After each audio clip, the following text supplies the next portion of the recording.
Good morning, everybody. How you doing? It's Steve. In case you didn't know who I was, I used to introduce myself as something was funnier, but from now on I can't do that. I've been told no. I've been told that's a bad idea. Okay, so I actually have a timer on today, which I used to have a timer, and it stopped working, and so I had to order a new one, and it's not here yet. And so I've got a timer now, my just regular kitchen timer. And so I won't go an hour and a half or almost 2 hours like yesterday. So anybody that ignores that, I totally understand. Trust me, totally understand. Okay, so today is just going to be, like telling stories and stuff like that, and also telling you maybe some little plans. One of the people that I follow on I don't know, YouTube and stuff like that is a person named Alison Winterholt, and she's British and stuff. And the way she creates her content is really interesting to me. And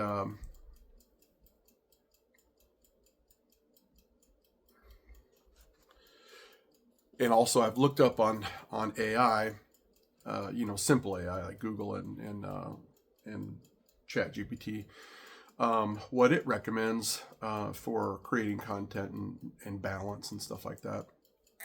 And one of the things it says is that you have to have 50%, and you have to edit stuff, which that's something I never ever do. I don't edit my speech, much less my videos. But you have to edit 50%. Is supposed to be what you see, and then 50% is seeing you, kind of a thing. And I don't know why exactly, but it's supposed to make videos more interesting. So my plan is to buy meta glasses, the ones that you can video everything that you see while you're seeing it. And so I can do some of these like while I'm taking a walk type of thing or whatever, because having the meta glasses see my apartment would be kind of lame. And anyway, it's still the same thing, telling stories and about my life and stuff like that. So part of that is that I've never I've been married three times, which I'm married now, which I don't plan on being not married ever again. I told you guys the first 2 times were just sort of flukes. And it's funny, the very first time was such a fluke that I never had any deep thoughts about it or anything like that. The second time was more of a thing, and it was quite a production. But I showed up to the place where we were getting married early, and I was sitting there drinking a Corona before anybody else arrived, and I was sitting there thinking about my wife now. And because I've been in love with her since I was 16, and by that time I was in my 30s, I believe. But I was sitting there thinking about her. How come I didn't, make it happen between us? Because I didn't realize it all, but later I found out that she had only been married a year and a half, and then split from her husband and stuff like that. And by the timing never worked out for us. When she was married, I was single. When she was not married, I was married. That's how it works. And we didn't get together until I was 42. So, but until we were 42, I should say, because we're about the same age.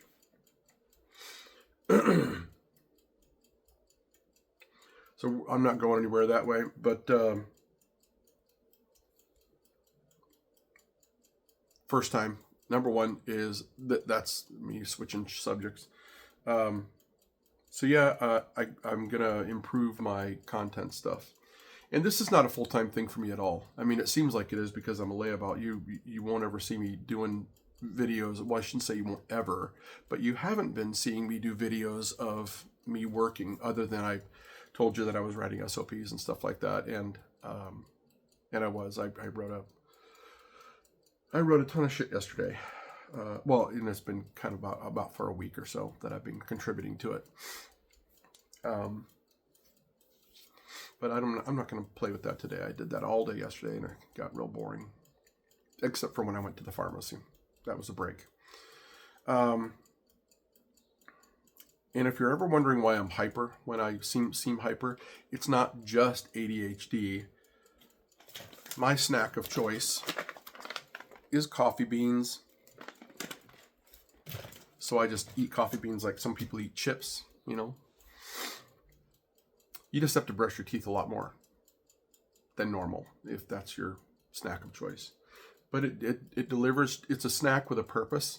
There's no bad for you grease like in chips. There's no salt. Just caffeine and delicious aroma. That's it. And these coffee beans are from Guatemala. They say they're Arabic coffee beans, but I talked to the guy who was selling them, who owns the company, and we were at a festival or some kind. And he said, these are Guatemalan. So I think of all the coffee beans I've ever had in my life, you know, just straight coffee beans, the Guatemalan ones I've been most impressed with. Now, Mexican coffee in the 90s that I tried, where it was just amazingly good. So good I couldn't put anything in it. I felt like it would be ruining the flavor. So, and I don't drink black coffee generally.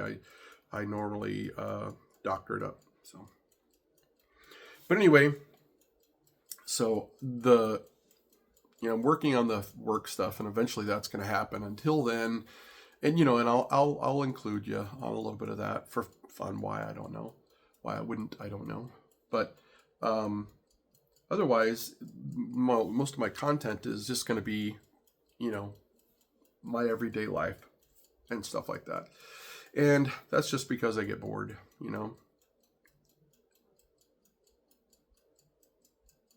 I find I'm a bit like my dad. It's funny. My mom had high anxiety, and my dad had both, not really high anxiety, but he had, the most visible was the depression, his wasn't. There's a difference between bipolar and manic depressive, even though psychology today has tried to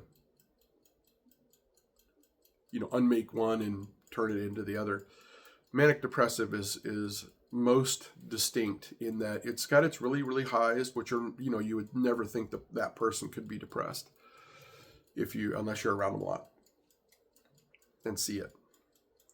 But then the lows are dangerously low, That's I think just about everybody that's ever killed themselves have either been bipolar or manic depressive.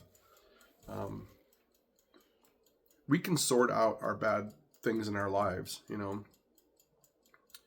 people that have just life problems, even really serious life problems. We usually can sort those things out, and that's why we're a successful species.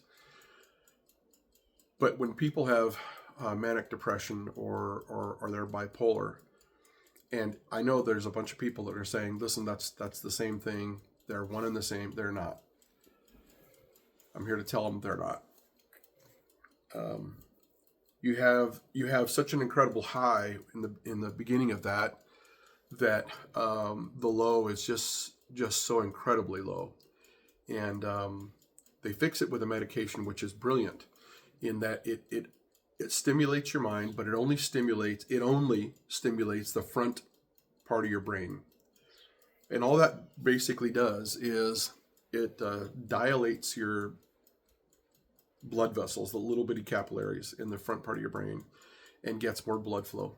And so all those parts of your brain that are processing and things like that have more tools, more energy. Not everybody is qualified to have those medications because at a certain age, it's natural for a lot of people to get high blood pressure or higher or borderline or whatever. And if you have that, they won't issue you, they won't prescribe you any of that because of the stimulation factor. So Ritalin and I can't think of the other one at the moment, but it's the one that every college kid's on. to make themselves smarter is not something that anybody wants to give me, which I did ask for because I wanted to try it, but they said no. And I'm like, oh, all right, fine, whatever. It would be nice to be smarter, but or more chill, I guess, in some ways, to be able to focus on reading a book without having to read it 5 times. But at the same time, is it worth having a stroke over or fucking having a coronary? Who knows? So doctors think not. You know, it's kind of like when this doctor said, "Hey, man, you need to cut down on your cholesterol," and he's like, he's like, "What do you mean? What kind of?" He's like, "Cheese. Cut down on your cheese." And the patient goes, "Doc, what's life without a little cheese?" And the doctor said, "Longer. Sometimes longer is better." You know, depending on what you're talking about. More is not necessarily better when it's like Mike Tyson punching you in the face. I don't want more of those. Less of those would be great. But more of almost everything else is good. So anyway, today is just a story day, maybe. Something like that. So first off, let me tell you, I've told you a little bit about my dad, and I've delved into, some old school shit, like his military time and things like that. But my dad was brought up real hard and just ultra poor. He lived in a real poor part of Mississippi. Mississippi, back in the old days, it's probably not that rich now, but back in the old days, it was real poor. One of the worst in the country. One of those places that makes Alabama and Arkansas look wealthy, like rich people. Especially in my dad's era, he was born in 1938. So you can imagine, like say 10 or 11 years later when he was, just a little kid, his father, my grandfather, was a really serious alcoholic. And he had a trade, he was an electrician, but he would, and the sad part is, I don't know where all that came from. I pretty much know he was in World War II because I saw a picture of him in a khaki uniform standing in front of a palm tree with blue sky behind him holding a 45 like this. So I know he was probably in the Pacific. I don't know a thing about his duty and his time. But when he got back for the rest of his life, he was a very serious alcoholic. And my guess is it was due to PTSD. But I don't know if he was like that before he left. So I have no idea. I doubt it. My guess is it was PTSD. And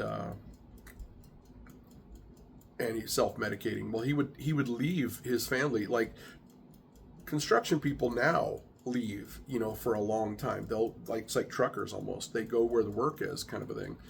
But he would leave on a drunk and be gone for, they would think he was never coming home. And because they don't know where he's at, they're not hearing from him, they're definitely not getting any money from him, things like that. And it was like my wife and like my grandma and like 5 kids or something like that. So there was no social services to speak of. Even though Roosevelt passed the Social Security Act, I don't know how aggressive it was or how well distributed it was. And the other thing is, down in Mississippi, there was very little sense of organization, I'm sure. Coffee. So yeah, I eat coffee like a snack, like coffee beans, roasted coffee beans, and then I drink coffee, so it's a double whammy. I love it.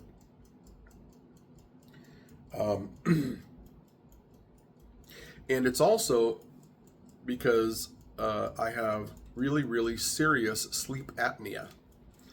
So when I went through some medical issues a few years ago, in like 2015 or something, no, 2016, I guess, they started sending me to all kinds of things, like a sleep test, for instance, at a really good quality clinic.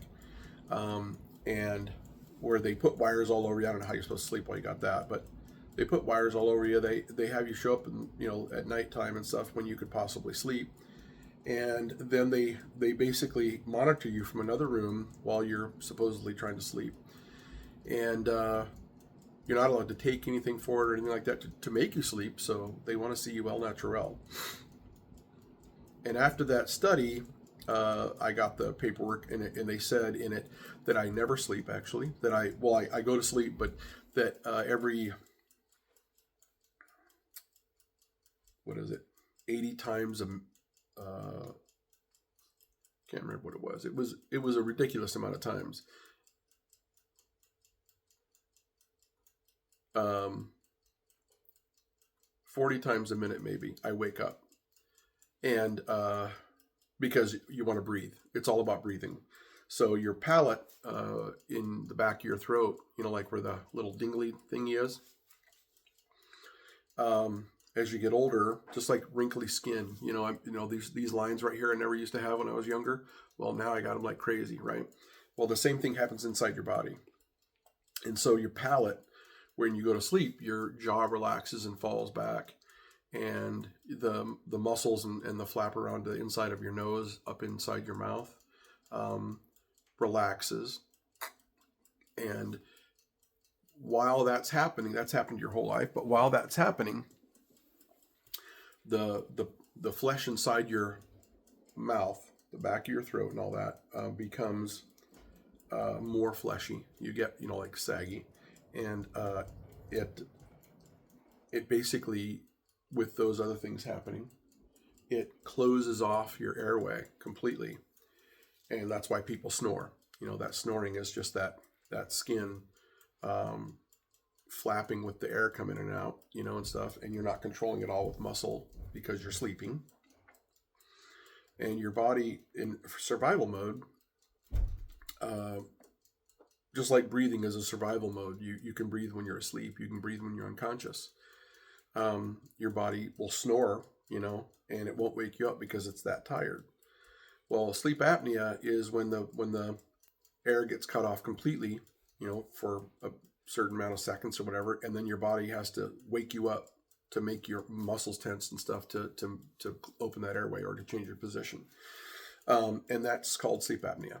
And sleep apnea is very dangerous in that it's not like you're going to die of no air because it's not going to wake you up. That process ends up causing all kinds of other physical problems and eventually will kill you. So I had a sleep study done, and they said that I wake up so often that I never ever get REM sleep. REM is a rapid eye movement. It's a cycle in your sleep when a lot of really important things happen. While you sleep, one of the things that happens is your body gets rid of lactic acid.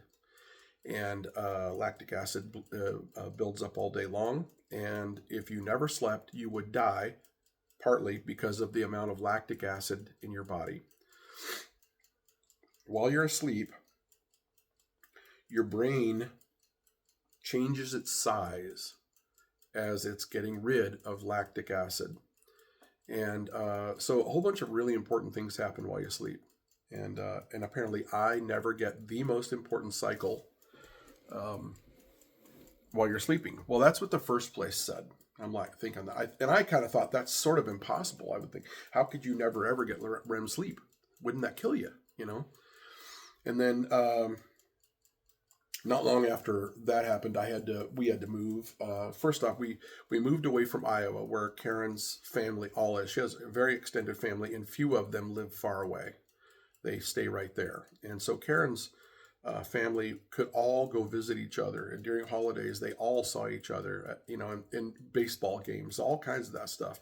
They saw each other on a regular basis, a lot of each other. And when we moved to Oregon and Washington to work for a company called Holiday to manage retirement communities, I told her, don't worry, it's only 5 years, because she was stressed about that, moving far away. And so I said 5 years and we'll move back. Well, when I got that sleep study and stuff done, it just so happened to be 5 years, right on the eve of 5 years. And all that medical stuff happened. to me then began happening to me, with the doctors being involved now, not just the symptoms that were driving me nuts. Um, then Karen was working at a job that when she started working there, she'd been working there a couple of years, but when she started working there, I used to work for them, and I knew they were psychotic, like slumlord types. And the person that was now managing the company was the daughter of the people I worked for, and I knew that one day, at the time, I knew that one day she'd take over, and that I knew I would never work there again. At that time, because they were dumb. She was nutty, really actual cuckoo. And sure enough, they passed the business along to her, because they're the kind of people that think that it's all about family and da da da da, even if your family is absolutely um, bonkers. And so when Karen went to work there, I warned her ahead of time. I said, "Hey, they want you bad enough to where they'll pay you what you want, da da da da. But we'll always be prepared to leave at a moment's notice, because she ain't right, and so something will happen, to make that come." And like I predicted, and okay, we made the agreement. Okay, we were prepared, but like I predicted, it happened.